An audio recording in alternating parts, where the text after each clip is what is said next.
What's going on, everybody? Been a while. I grew out my hair. No choice there. Um, we did it. And by we, I mean me. And by me, I mean did what? We finished Crisis on Infinite Earths. Well, I mean, now there's no Earth. Well, there's a new Earths. New Earths? Yeah. All right. So at the end of part 4, we're just gonna dive right in. There's no hips. Come on. What was all that BS in the beginning? That was for you guys. The fifth part. Oh my! 5 hours to get through the end of this, and dang. The ending of 4 was awesome. You know, Oliver lit the spark. We get a whole new world, a whole kit and caboodle, a whole whim wham, shim sham of things. And the AntiMonitor, for all intents and purposes, has been defeated. Everything saved. That's awesome. The only downside, and I keep saying it, is John Diggle didn't really get to say goodbye to Oliver, even though he's died like 3 times throughout this 5-part series. Anyways, so you got that going for you. Anyways, so here's what we got. Explosion, brand new multiverse. I mean, we're talking now there's Earth Prime instead of Earth 1. Who knows what other Earths there are? So basically, Oliver lit the spark not to restart the universe, yes, but restart it in a whole different way. So this is not like, you know, of course, how the universe started. This is a rebirth. For those of you, I believe that's what they're talking about. I know I just jumped a little bit. Everyone's like, what the hell are you talking about? Why just point at us?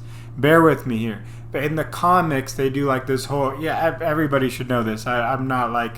I mean, and if you don't, that's okay too. You don't have to know this. Whatever. But when DC... And I don't even know it. Look. When DC, there was like they kind of did the same thing. There was like a crisis, and the whole multiverse got like reborn, so they could redo a bunch of characters and add a bunch of stuff or change different timelines. I mean, you know, comics, they're always, you know, changing timelines, scrapping old worlds, create new ones, this, that, and the other thing. So this is like a whole... I think this was like their take on the rebirth, where like everything's going to be different, and it totally is. I mean, as soon as Kara Danvers wakes up and almost laser beams, laser blasts, pew pew her sister to death. Man, sometimes you really got to worry about like those superpowers and just like freaking out, I guess. Like, hey, you okay? Laser beam. Oh, dang it. But so she wakes up and everything seems fine, which she's like, wait, hold on. Why is everything okay? I thought there was crisis. All of you were gone. It was just me. What is happening? Because last thing she remembers, she was at the dawn of time fighting the AntiMonitor, and that's the last thing she kind of remembers. And now she wakes up what she believes to be her home world, and not so much.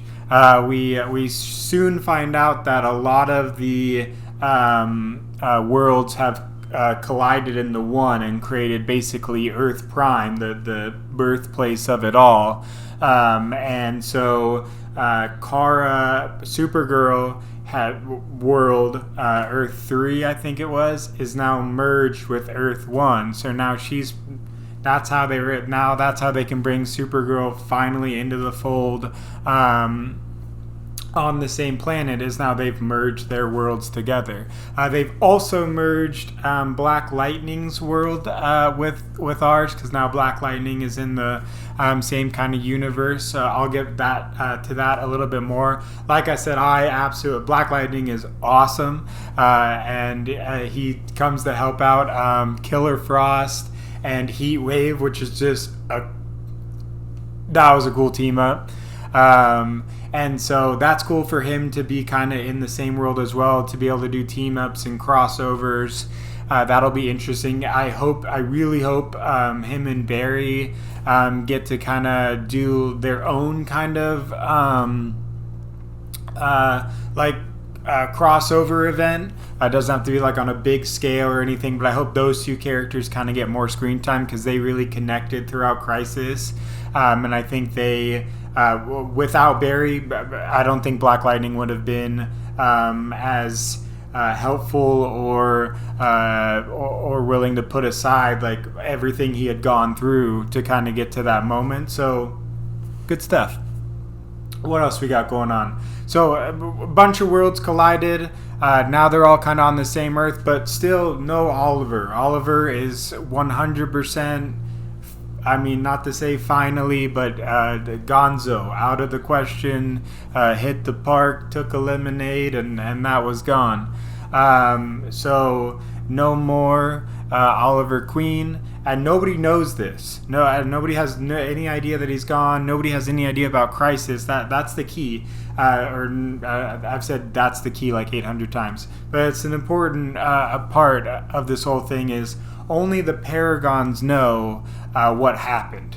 Because, of course, they were the only ones that survived and were able to go to the Dawn in Time and fight the AntiMonitor and reignite the world. So everybody else just thinks this is all normal. In fact, there's a part where Supergirl is just trying to reel from everything that's going on, and kind of like one of those, I don't want to say meta-humans, but remember in season 4 of The Flash where a bunch of like weapons and things got hit with antimatter, and like there was that one like wizard witch who had like the staff who could control weather and things like that. She starts attacking the city, and that was kind of your first clue. You're like, no, she's.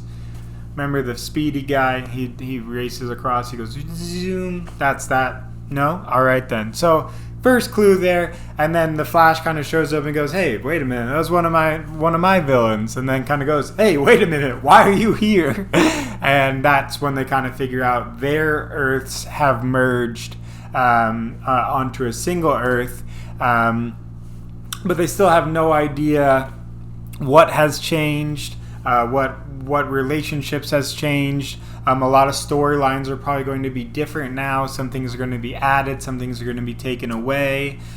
We still have Nash. Nash Wells, of course, started this whole crisis. He was completely fooled by the AntiMonitor to open the door and allow him to come to the regular multiverse or the pre-multiverse and kaput that. So he's back, but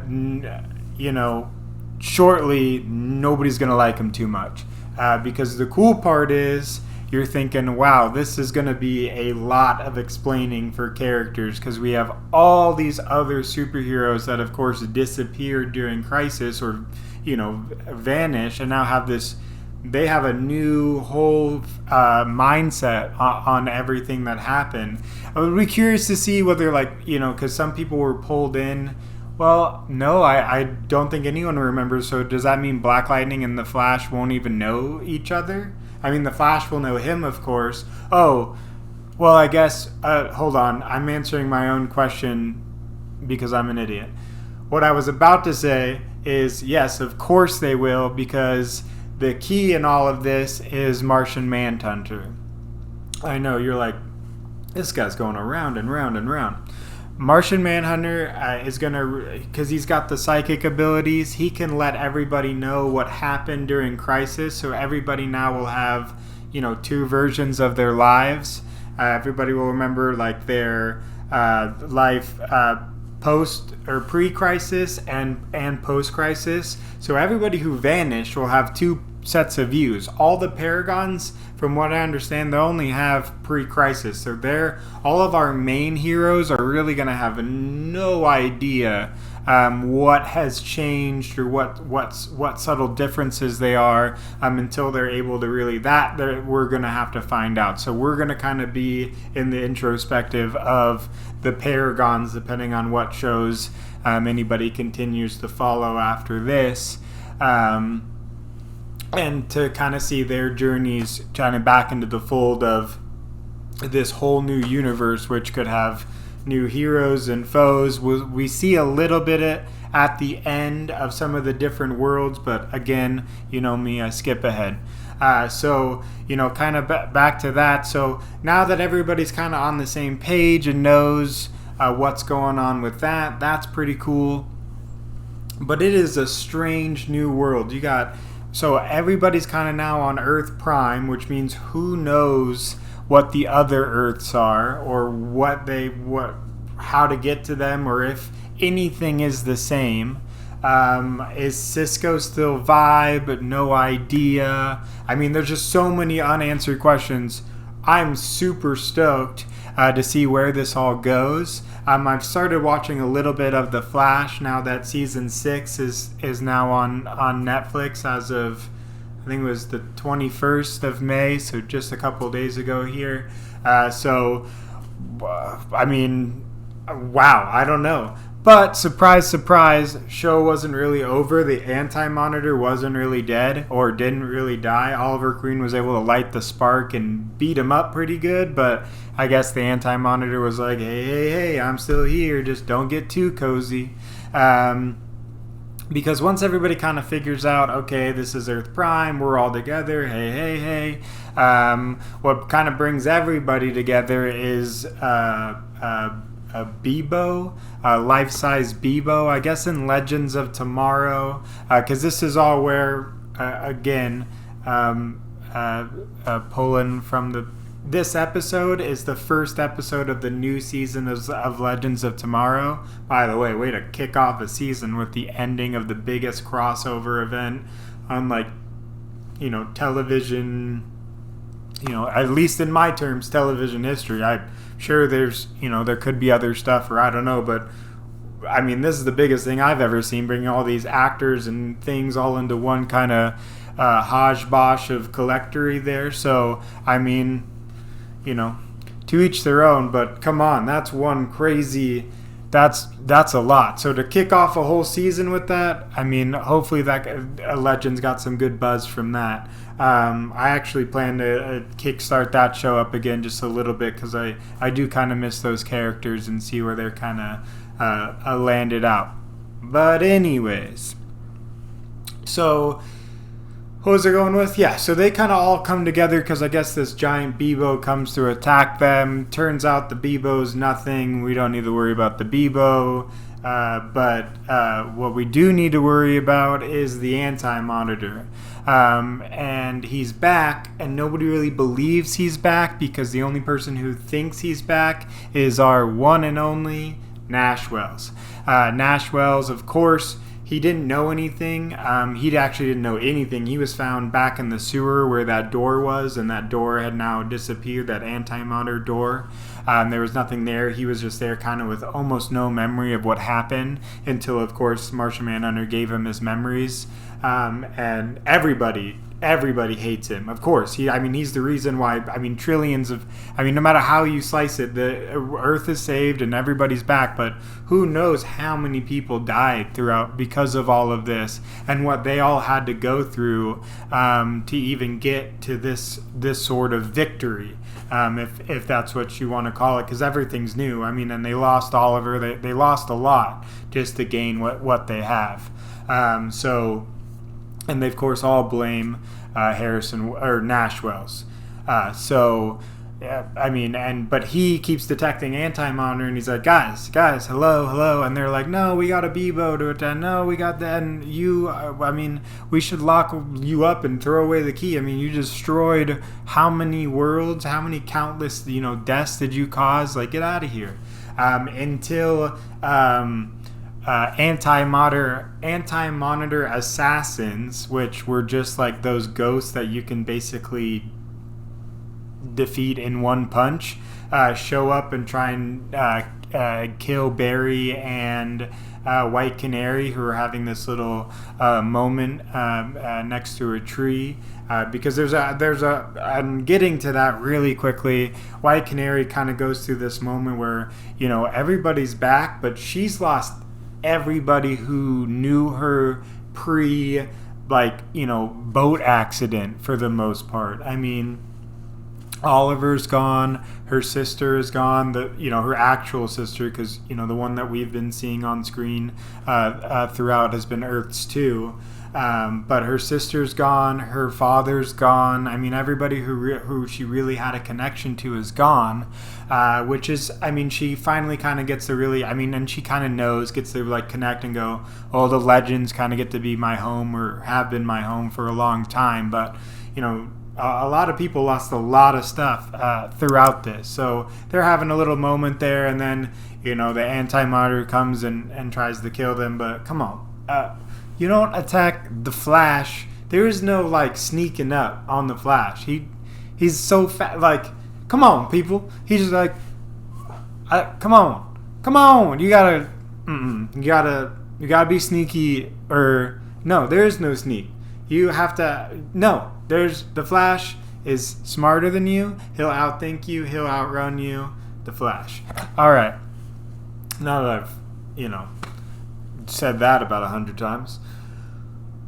So the AntiMonitor clearly is back, and so now the cool part gets to happen. The heroic all world prime team up, all heroes coming together as a giant Justice League. A giant team, because they haven't said it yet, but come on now. So they all kind of show up to face off against the AntiMonitor once and for all. It's the heroes versus the villain. But the villain is super strong. He has this now, I know some of you will like this movie, some of you won't, so, whatever. I'm using it as a reference. I didn't mind it at some points. And that has nothing to do with the DC universe. But anybody remember X-Men Apocalypse? There's this scene where the main villain basically holds up a barrier and he's able to deflect everything. And this happens to a much smaller scale because in this there a lot of our heroes are vigilantes and all they have is arrows and guns and things like that. So, but they do have some heavy hitters. They've got Supergirl and Superman and the Atom and Lightning Blast and all sorts of slew of stuff. But he's basically defending it all. They're all attacking him. Yes, I know some of you are like, wait a minute, and some of you are like, oh God, he's stopping again. I know some of you are kind of like, wait a minute, you're forgetting about their war cry before the war started. They kind of all get this brief moment where they kind of get to go, Oliver gave us this, we're going to fight for Oliver. All right, there you go. I didn't want to mention it, I don't know why, but I did it. There you go. If you like it, hurrah. If you don't, it's there. So they attack. Of course, he's blocking everything. Nothing's really working. And then he just one punches the ground and everybody knocks over. Everybody knocks over. Everybody gets knocked down. And he's like, you guys are, come on, serious? This is what I have to deal with?